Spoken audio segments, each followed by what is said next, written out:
Assalamualaikum warahmatullahi wabarakatuh. Halo generasi Khair Ummah dan halo teman-teman.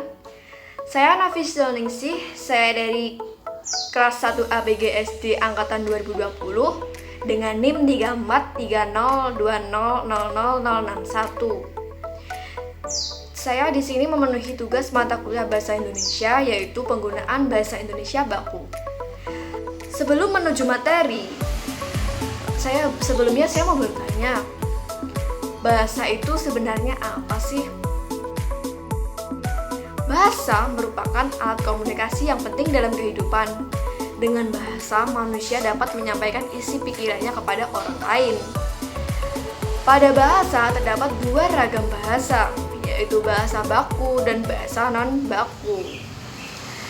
Bahasa Indonesia baku sesuai dengan pola SPOK. Masih ingat kan SPOK? Subjek, predikat, objek, dan keterangan.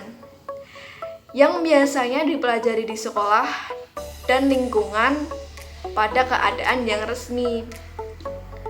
Bahasa baku adalah bahasa standar atau pokok yang kebenaran dan ketetapan telah ditentukan oleh negara. Baku berarti bahasa tersebut tidak dapat berubah setiap saat. Baku atau standar beranggapan bahasa adanya keseragaman.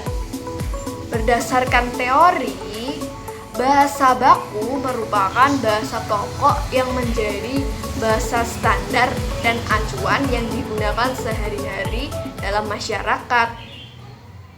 Bahasa baku mencakup pemakaian sehari-hari pada bahasa percakapan, lisan maupun bahasa tulisan. Tetapi pada penggunaannya, bahasa baku lebih sering digunakan pada sistem pendidikan negara, pada urusan resmi pekerjaan, dan juga pada semua konteks resmi.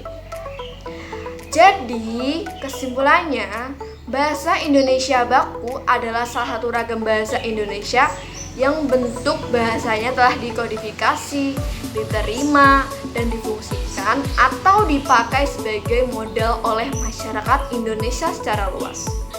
Adapun yang kedua, ada fungsi bahasa baku.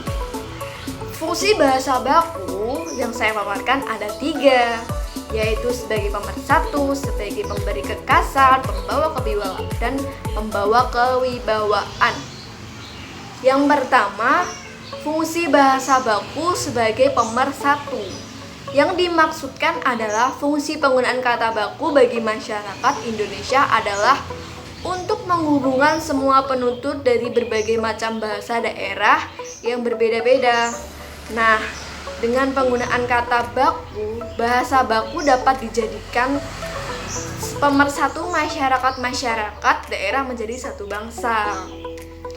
Dan yang kedua, sebagai pemberi kekasan.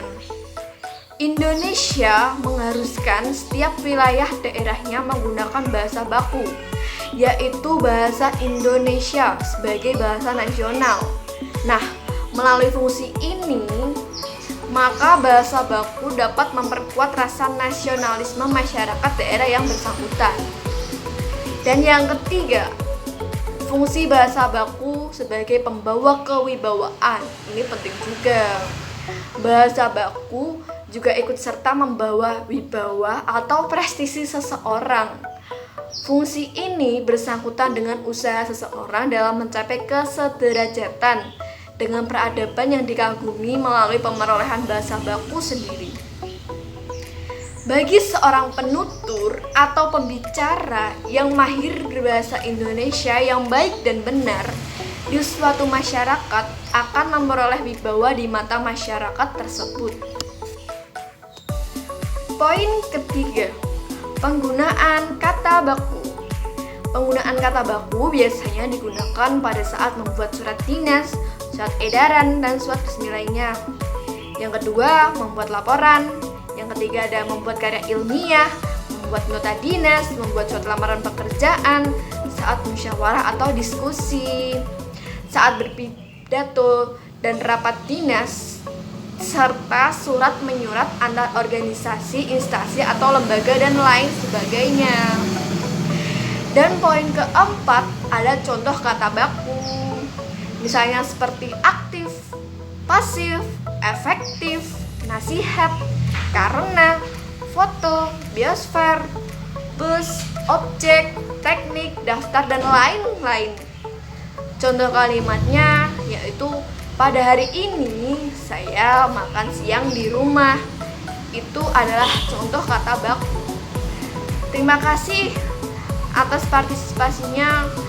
Semoga Anda bisa melihat video saya dan bisa dipahami.